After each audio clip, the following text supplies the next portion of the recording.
Hi, this is August, and welcome to WrestleBeards Worldwide. WrestleBeards, we got all your wrestling gear. WrestleBeards, woo! Hairy man with dirty beards. WrestleBeards, worldwide. Hi guys, welcome to the show. I'm Luke Carpenter, the co-host of WrestleBeards Worldwide. We don't have Shrek today, but I'm here with you to go over the Royal Rumble 2021 results show. So we had a rundown of matches. We started with the kickoff show, which had one match, which was the women's tag team title match between the current holders, Charlotte Flair and Asuka, versus Nia Jax and Shayna Baszler. Now, my points from this match that I'll take down, I won't go through a sort of play-by-play, but both teams started out strong, real back and forth work together, and actually for the first time noticeable was that both teams were working like tag teams, which has been a problem for me in the past, that they don't seem like tag teams. Shayna Baszler and Nia Jax helping each other out. Same with Charlotte Flair and Asuka. The real turning point of this match was when Ric Flair's music hit. Charlotte Flair's father, Ric Flair, who they've been having issues recently with Ric Flair's relationship with Lacey Evans, another wrestler on the roster. And his music hits, and he comes out with Lacey Evans, causing a distraction to Charlotte Flair. Charlotte Flair gets into it, attacks Lacey Evans, and it culminates with Ric Flair handing Lacey Evans an unidentified object, which he holds in her hand and lands the woman's right. A really good finisher, a finisher that I'm a big fan of, but lands the woman's right on Charlotte Flair, knocking her out cold. We'll see how that affects her in the Royal Rumble coming up. But knocking her out cold, she is out for the count. Nia Jax tags in, lands a leg drop on a helpless Charlotte Flair for the 1, 2, 3, and they've reclaimed the women's tag belts. So not a bad start and a good match for the kickoff show. Obviously, it's free on YouTube and on the network, and a good way to entice people to buy the Rumble. In regards to the predictions that me and Shrek said, so both of us said that the title would be changing hands. Nia Jax and Shayna Baszler would win, so we're correct on that, but we both thought that it would be won by submission, probably Shayna Baszler, but it was in fact Nia Jax who got the pinfall victory. So it was 1 point to both Shrek and me. So then moving into the main card, the full Royal Rumble event. It started out with Drew McIntyre versus Goldberg, which I was quite surprised about. I thought they would maybe start with the Women's Royal Rumble, but we'll see later as to why that was. So started out before the bell, Drew McIntyre doing kind of a heelish move and landing his headbutt, which he calls the Glasgow Kiss on Goldberg. Ended up them spilling out to the outside. Goldberg kind of got on top, threw Drew McIntyre into the steel steps, and then speared him through the outside barrier, which looked like a pretty painful bump. Match started then. Goldberg landed some spears. Drew kicked out. Goldberg landed some more spears, and in the middle of that, Drew landed his Claymore kick, to which Drew then went for the pinfall, and Goldberg kicked out, which for both finishers is making both men look really strong. Goldberg then landed a jackhammer, which I was surprised at not only Goldberg's strength, but Drew's strength to hold himself up. It looked pretty impressive. And again, another near fall. Not many people have ever kicked out the jackhammer to Goldberg. Goldberg then sets up for one more spear, to which Drew moves and Goldberg goes into the post, kind of similar to the show in Abu Dhabi last year, but he didn't knock himself out and ruin the match. And ended with another Claymore and a 1, 2, 3 for the win for Drew McIntyre. It was a short match, but it was a good match. It was the way they should have done it.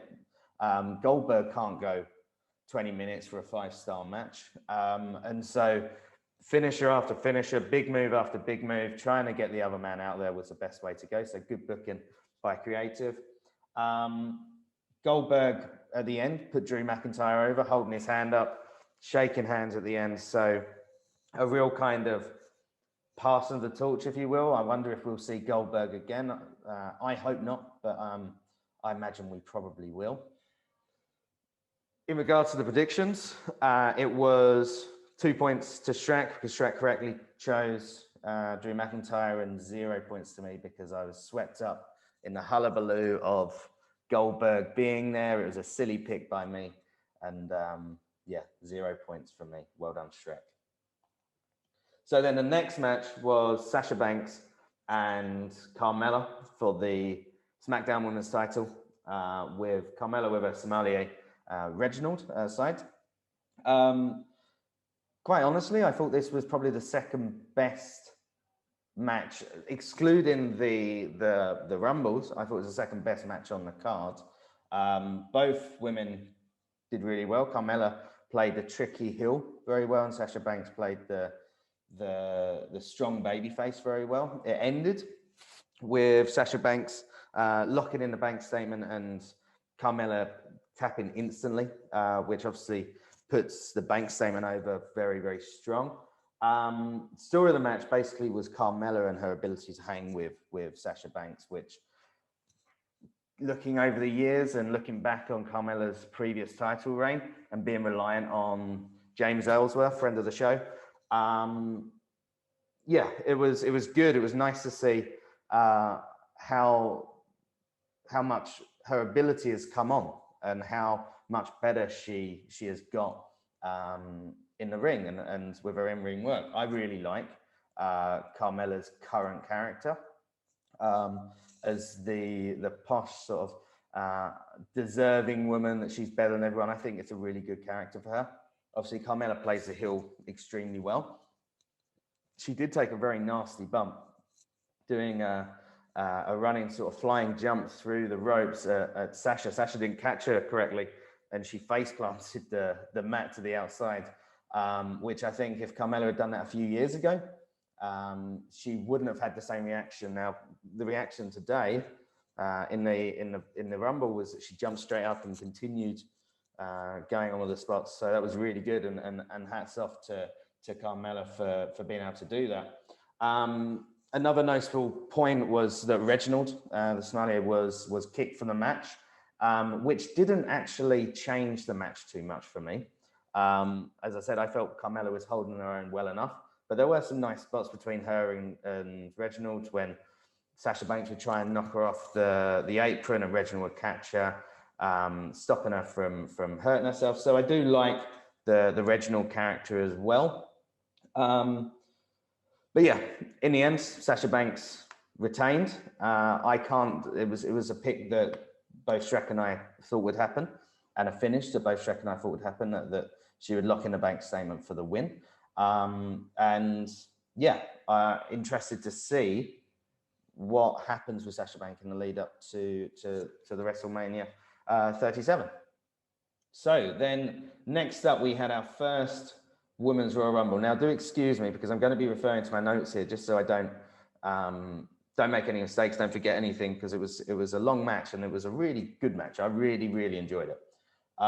First two entrants, I was a bit disappointed by this because Bayley was my outsider pick to win it, and Bayley was number one.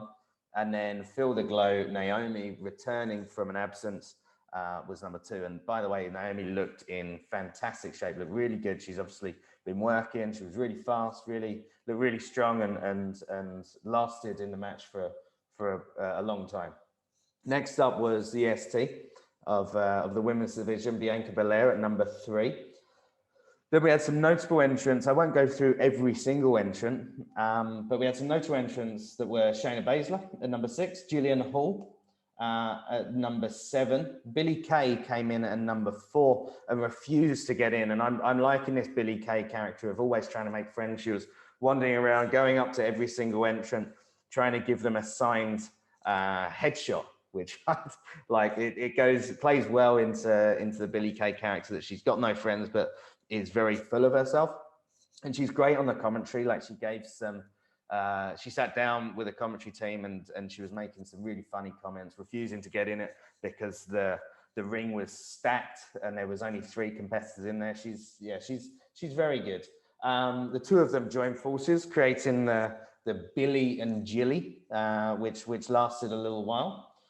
Rhea Ripley from NXT joins the fray at 14, followed by Charlotte Flair at 15. Interestingly, fully recovered from being completely knocked out not 2 hours ago, which me as a bit of a mark. Like I just wish they would keep with a kayfabe a little better. There was no sign that she had been completely KO'd by an object in Lacey Evans' hand. Like, yeah, it's a bit unreasonable. Tori Wilson, again, we only see Tori Wilson at Legends shows and in the Royal Rumbles. I think she's been in all 4 now, and again gave a good account of herself. Went straight for Rhea Ripley and almost eliminated her, which was interesting. Number 18. I got a little bit confused. I thought number 17 was given to Ric Flair, and I was astounded while I was watching it live. Once I actually went back and reviewed it, turned out I was wrong. But Lacey Evans came out with Ric Flair again, causing a distraction, and she came out in Charlotte Flair's same gown that Charlotte Flair had come out with. So really, they're really trying to sort of work this feud between Charlotte Flair and Lacey Evans. Obviously, it's going to result in, I reckon, a mixed tag match at WrestleMania between Lacey Evans and Ric Flair versus Charlotte Flair and Andrade, which everyone wants to see. We all must see that. Alicia Fox came in at 21, and then there was an immediate interruption from R-Truth, running down, mistaking the Women's Rumble for the Men's Rumble. R-Truth got into the ring, and Alicia Fox pinned him 1, 2, 3 for the new 24/7 title, and she was now the new champion. She then got eliminated while celebrating with the title. Truth was waiting for her outside and repinned her for the title. So we had 1 title change in a Royal Rumble. So that's 3. We've had Hulk Hogan, we've had Triple H, and now we've had Alicia Fox. She's up there with a good list of names. After that, Lana returns, and I was thinking that Lana probably would return, and there was a payoff, which I'll tell you a little bit later for Lana. Alexa Bliss at number 27, Nia Jax at 29, and then Natalya, after beating Tamina on WWE Backstage on Sunday night, got the 30 spot.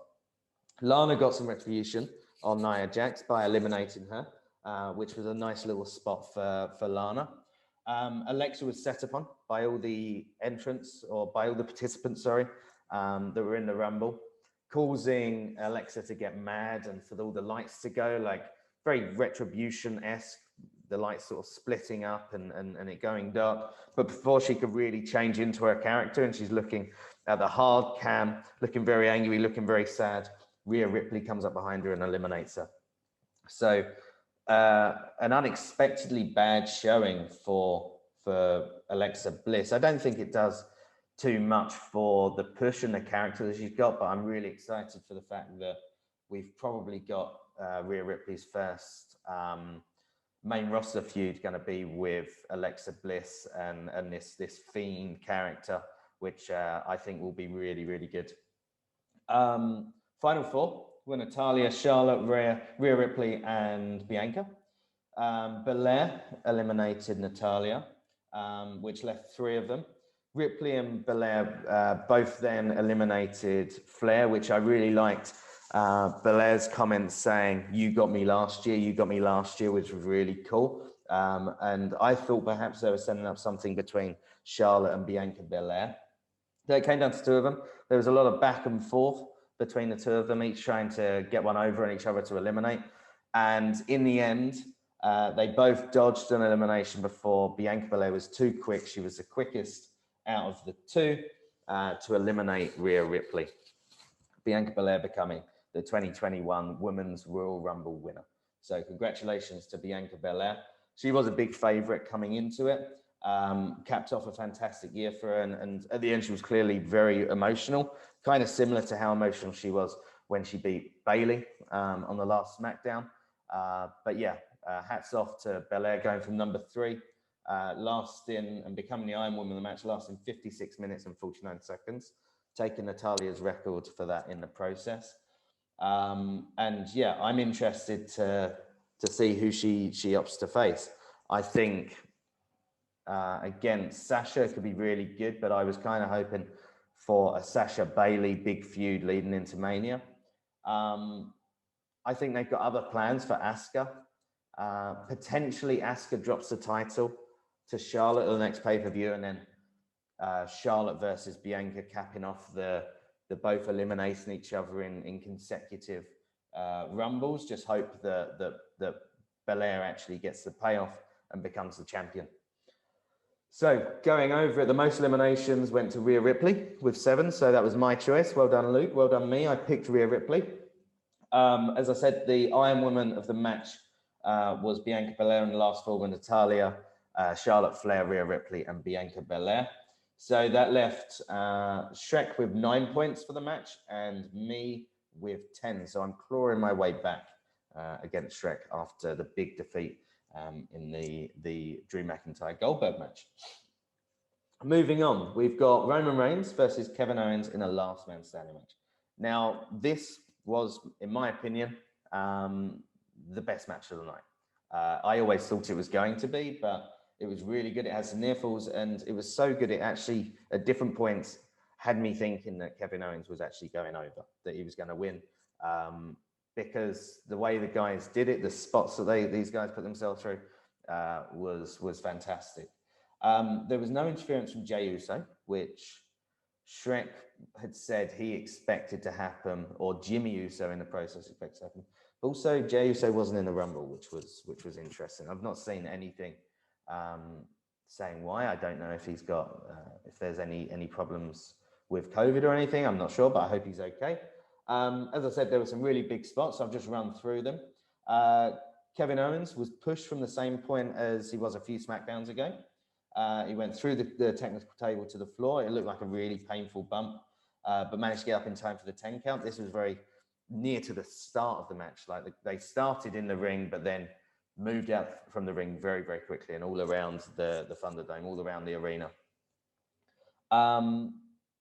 They then moved out to the back where you could actually see Tropicana Field in its entirety. And it looked very similar to the Stadium Stampede of AEW, which I really liked. Reigns hit KO with a golf cart, again, the Sammy Guevara spot. And it actually looked more painful and better than the Sammy Guevara spot from AEW. The plexiglass of the cart just shattered all over Reigns, which I think cut him in the process. Then KO got on top a little bit and put Reigns through a couple of tables, ended up putting him onto a table which had like spray cans and paint on it, and there was a forklift truck next to it, which KO then raised the forklift up, climbed on top of the roof and over, and then landed a frog splash through the table, which again was excellent, the biggest move of the match. And this is when I was thinking, oh, well, KO's won. Okay, Kevin Owens is going to win this. But Reigns managed to just make it to his feet, but really looked completely out of it.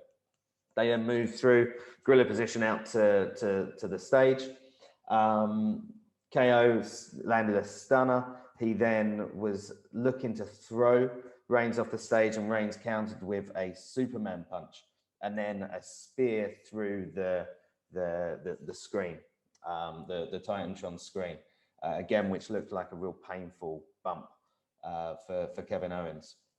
But then the worst point in the match, and the point that really ruined the match for me, and I'm sure ruined for everyone. Reigns was on top, went to get some handcuffs, which obviously just so happened to be lying around in a WWE arena.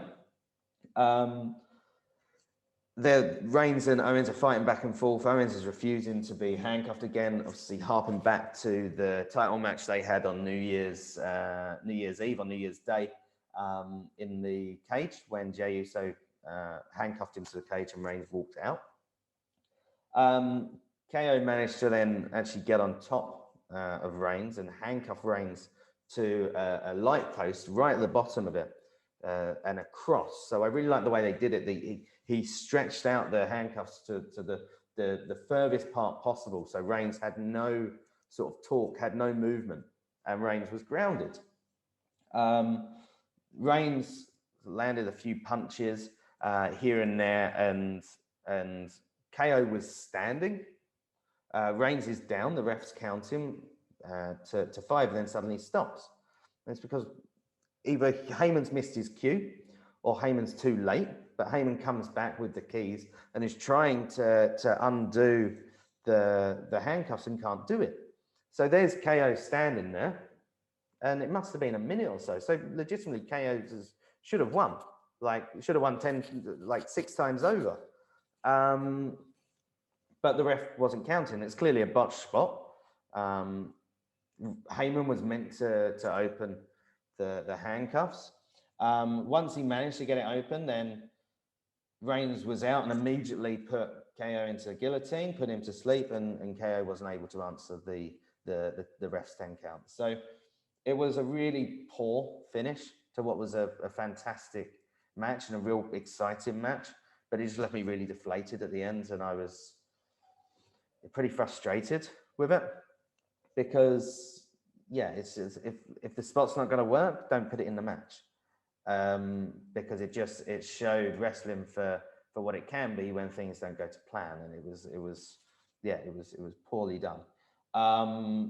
Hopefully, because of that last spot, that's the last we see these two in a title picture. I'm not saying I don't want to see Kevin Owens in a title frame again. I just don't want to see these two together. I want Reigns to move on to somebody else, and I want Kevin Owens to get his own program, and then if there's a title change, then maybe Kevin Owens comes back in. But I've had enough of these two for the time being.